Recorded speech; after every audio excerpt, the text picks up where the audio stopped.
বিলাসীপাৰাৰ বেলতলিত আম আদমি পাৰ্টিৰ আদৰণি সভা আৰু যোগদান পৰ্ব কাৰ্যসূচী অনুষ্ঠিত হয়।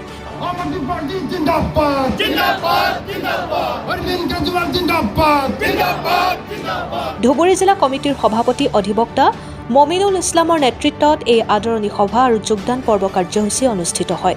সভাখনত প্ৰায় 200 পুৰুষ মহিলাই আম আদমি পাৰ্টিত যোগদান কৰে।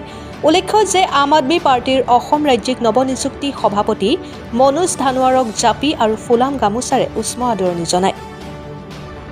সভাখনত ভাষণ প্ৰসংগত বিজেপি চৰকাৰক ব্যাপক তোলাধুনা আম আদমি পাৰ্টিৰ সভাপতিগৰাকীৰ। সভাখনত উপস্থিত থাকে আম আদমি পাৰ্টিৰ অসম ৰাজ্যিক সাংগঠনিক সম্পাদক আছৰাফুল আলম সিকদাৰ, জাকিৰ হুছেইন আকন্দ, আম আদমি পাৰ্টিৰ যুৱ শক্তিৰ সভাপতি বাবুল বিকাশ চেতিয়া, সামাজিক মাধ্যমৰ সমন্বয়ক তাৰিফ হুছেইনৰ লগতে বিভিন্ন গাঁও পঞ্চায়তৰ দলীয় কৰ্মীবৃন্দ উপস্থিত থকা দেখিবলৈ পোৱা যায়।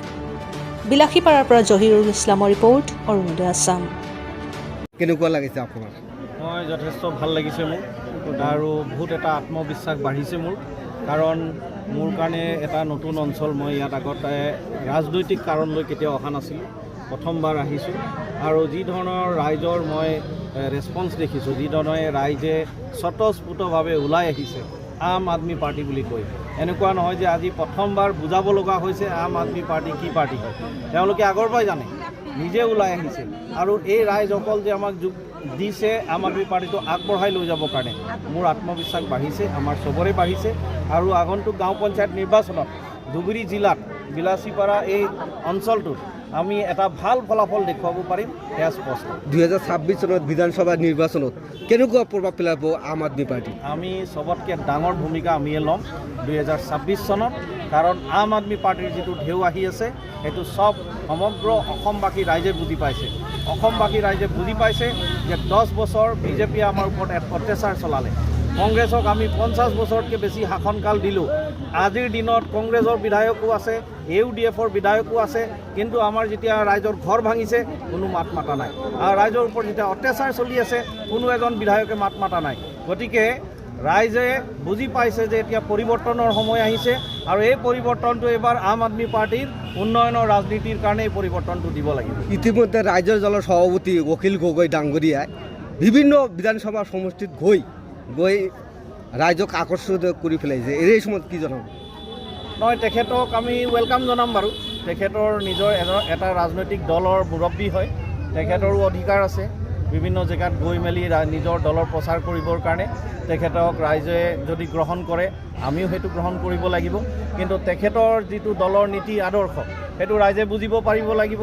আম আদমি পাৰ্টিৰো দলৰ যিখিনি নীতি আদৰ্শ এইখিনিও ৰাইজে বুজি পাব লাগিব আৰু শেষত ৰাইজে এটা সিদ্ধান্ত ল'ব লাগিব।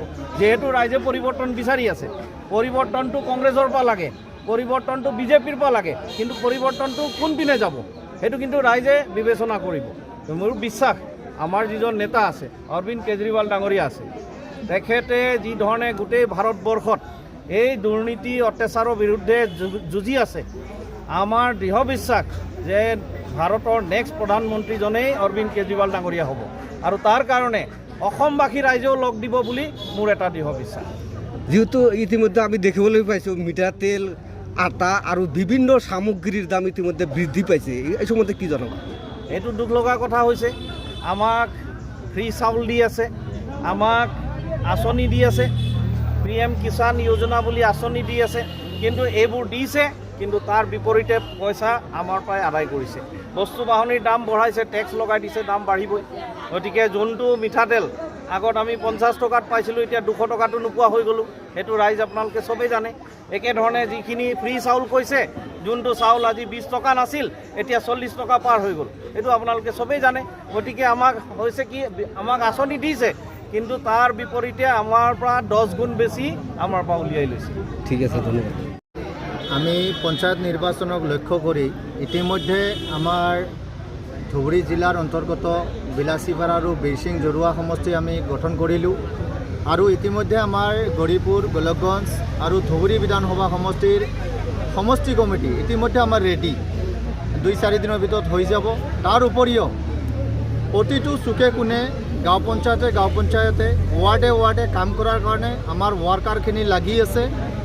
আমি আশাবাদী আগন্তুক পঞ্চায়ত নিৰ্বাচনত আম আদমি পাৰ্টিয়ে অন্য ৰাজনৈতিক দলৰ তুলনাত ভাল ৰেজাল্ট দেখুৱাবলৈ সক্ষম হ'ব।